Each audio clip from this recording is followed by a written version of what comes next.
You see, if you shoot pool with some employee here, you can come and borrow money. What does that get us? A discontented, lazy rabble instead of a thrifty working class. Now, I say... Just a minute. Just a minute. Now, hold on, Mr. Potter. Just a minute. Now, you're right when you say my father was no businessman. I know that. Why he ever started this cheap penny ante building and loan, I'll never know. But neither you nor anybody else can say anything against his character because his whole life was... Why, in the 25 years since he and Uncle Billy started this thing, he never once thought of himself. Isn't that right, Uncle Billy? He didn't save enough money to send Harry to school, let alone me. But he did help a few people get out of your slums, Mr. Potter. And what's wrong with that?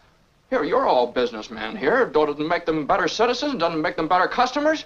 You said that they... What'd you say just a minute ago? They had to wait and save their money before they even thought of a decent home? Wait for what?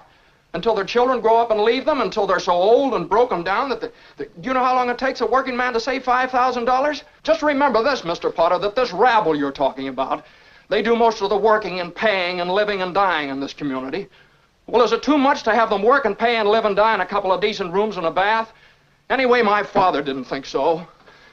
People were human beings to him, but to you, a warped, frustrated old man, they're cattle. Well, in my book, he died a much richer man than you'll ever be. I'm not interested in your book. I'm talking about the building and loan. I know very well what you're talking about. You're talking about something you can't get your fingers on, and it's galling you. That's what you're talking about, I know. Well, I've said too much.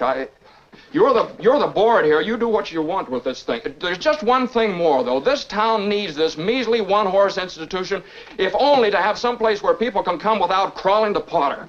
Come on.